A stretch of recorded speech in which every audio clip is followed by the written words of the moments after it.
भारत वैभव party की संगठन समीक्षा बैठक में गरजे वक्ता, कहा भ्रष्टाचार मुक्त बनाना चाहती है देश की जनता। नमस्कार, शासन पक्ष में आपका स्वागत है। मैं हूं आपके साथ डीपी ओझा।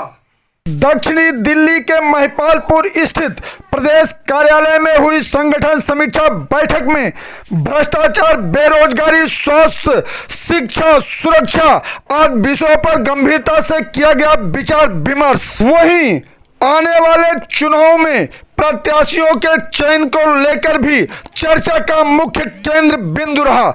इस अवसर पर पार्टी के राष्ट्रीय महासचिव धनंजय कुमार सिंह, राष्ट्रीय संगठन मंत्री राजेश कुमार तिवारी, राष्ट्रीय सचिव रमेश चंद्र तिवारी, प्रमोद कुमार पांडे दिल्ली प्रदेश के बने संगठन मंत्री, सीमा सिंह ने संभाली हिमाचल प्रदेश की महिला प्रकोष्ठ की कमान, तो वहीं इंदल सिंह के सिर बढ़ा राजस्थान का सेहरा, पंच बहादुर को सिरमौर, तो चंद्रशेखर दास को मिली दक्षिणी दिल्ली जिले की जिम्मेदारी। जहां आए हुए अतिथियों का स्वागत फूल मालाओं से किया गया, वहीं एक बड़ी जिम्मेदारी भी दी गई।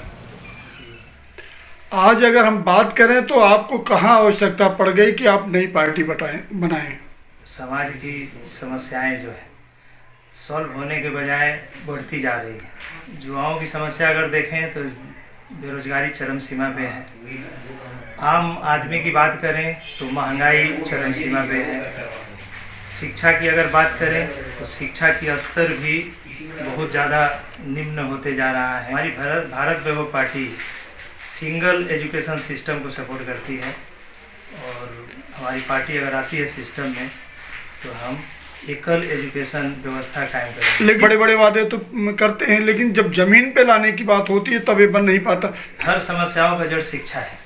शिक्षा को हम बिल्कुल इस तरह से करेंगे कि वो रोजगार परक हो। 3 स्तर पे बांटेंगे कि हमें गवर्नमेंट जॉब भी पूरी लोगों को मिले, निजी कंपनियों के, मल्टीनेशनल कंपनियों की मदद से भी मिले, और जो लोग स्वरोजगार के इच्छुक हैं उनको भी व्यवस्था दी जाए। और सरकारी सर्विस किस तरह से मिलेगी, कहाँ से मिलेगी? गवर्नमेंट जॉब जो भी हमारे सार्वजनिक क्षेत्र के आज के डेट में बहुत सारी सरकारी पद जो हैं रिक्त हैं, जिसको गवर्नमेंट मतलब होल्ड करके रखी है, उसको निकाल रही है। मेरा सबसे पहला उद्देश्य होगा कि जब हमारी सरकार आएगी तो जितनी रिक्तियाँ हैं पदों की उसको फुलफिल किया जाएगा। चुनाव में भारत वैभव पार्टी किस तरह से उतरेगी? अपने प्रत्याशियों को, कुछ प्रत्याशियों को घोषणा भी कर दी है और हम चाहते हैं कि ज़्यादा से ज़्यादा सीटों पर हमारे प्रत्याशी उतारे जाएं।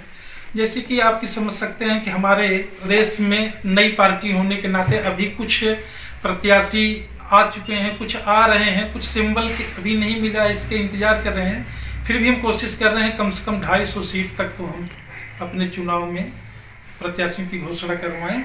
और हमारे प्रदेश में हमारा एक ही मुद्दा है, युवा, शिक्षा और हमारे जो वंचित शोषित समाज के लोग हैं इनको आगे लाया जाए, सुविकसित हमारा प्रदेश हो। चुनाव मैदान में जाएंगे तो क्या मुद्दा होगा? राष्ट्रीय स्तर का मुद्दा होगा या जमीनी स्तर का मुद्दा होगा?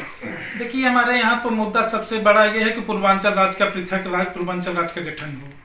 पृथक पूर्वांचल राज्य गठन को लेकर के हम लोग एक मुंह छेड़ रखे हैं। इसके साथ ही साथ हमारा ये भी मानना है जब तक पूर्वांचल नहीं बन जाता हमारे पूर्वांचल का विकास संभव नहीं है। तो उत्तर प्रदेश में जातिवाद के आधार पर मतदान होता है क्या? ऐसे कितने लोग हैं, आप जानते हैं कि सबने क्षेत्रीय पार्टियां जितनी भी बनी है सब जातीय आधार पे बनी है। इसी परिस्थिति में तो आप समझ सकते हैं कि जात क्या है। क्या इसी आधार पर जो है भारत वैभव पार्टी बनाई गई है? नहीं, हमारी भारत वैभव पार्टी इसलिए बनाई गई है, इस आधार पे बनाई गई है कि हमारे जो सोशल लोग हैं समाज के, चाहे जिस जात के हों, चाहे जिस वर्ग के हों, चाहे जिस धर्म संप्रदाय के हों, वो सब जो है जो शिक्षित हैं वो शिक्षा को आगे लाएं, जात भात ईर्ष्या द्वेष ये सब भूल जाएं, आपसी प्रेम सौहार्द बने। पार्टी का मुख्य उद्देश्य क्या है? पार्टी का मुख्य उद्देश्य सिर्फ यही है कि हमारे देश को जो है अग्रसरित करने के लिए दबे, कुचले, शोषित, वंचित इन सबको, गरीबों को, सबको आगे लाया जाए, विकास का कार्य किया जाए। आपको क्या आवश्यकता पड़ गई कि आप ऐसी पार्टी में जुड़ नहीं हो? देखो सर, मैं इस पार्टी में इसलिए जुड़ा हूँ कि बहुत सारी समस्याएं चल रही हैं। जो युवा हैं उनको अच्छी शिक्षा नहीं मिल पा रही है, रोजगार नहीं मिल पा रहे हैं, और जो हमारी महिलाएं हैं वो बहुत बड़ी शिक्षा ले चुकी हैं लेकिन उन्हें कहीं रोजगार नहीं मिल रहा है। तो मैं इसलिए जुड़ा कि पार्टी के माध्यम से इस बात को हम ऊपर तक ले जाएंगे, पहुंचाएंगे, तो सरकार तक ये बात जाएगी, तो इसमें कहीं ना कहीं संशोधन होगा और लोगों को शिक्षा और बेरोजगारी का अवसर मिलेगा। महंगाई चरम सीमा पर है, जी। तो कैसे निर्वाह करेंगे आप?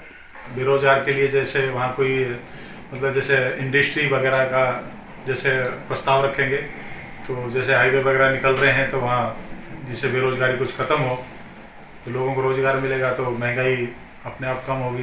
क्या महंगाई को लेकर क्या कहेंगी आप? महंगाई तो बहुत ज़्यादा हो रखा है सर, और मैं चाहती हूँ कि महिलाओं की जो प्रॉब्लम है मैं सॉल्व करने की पूरा कोशिश करूँ, समाज में एक अच्छा जो समाज स्थापित करूँ, गरीबी दूर करूँ, यही हमारा उद्देश्य है। किस तरह से महिलाओं के जो है समस्याएं हल होंगी? जब रोजगार मिलेगा, पढ़े लिखे भी है फिर भी रोजगार नहीं मिलता तो उसको शिक्षित करने के साथ साथ रोजगार चाहिए। जब रोजगार होगा तो घर में अर्निंग आएगा तो फिर बेरोजगारी दूर हो जाएगी। आप महिलाओं की सुरक्षा की बात करते हैं लोग, लेकिन सुरक्षा नहीं हो कुछ हमें भी कमी होती है क्योंकि समाज को जो दृष्टि जो है ना उसमें हम कहीं ना कहीं डर जाते हैं। डट के मुकाबला करें कि महिला किसी से कम नहीं है, वो हर फील्ड में आगे है। तो मैं यही जागरूक करना चाहूँगी कि हम भारत व्यय पार्टी से जो जुड़े हैं तो महिला के अच्छा एक अवेयरनेस दे कि भाई डरो नहीं, और फील्ड में आप वो कुछ भी कर सकते हो जो एक मर्द पुरुष करते हैं। लेकिन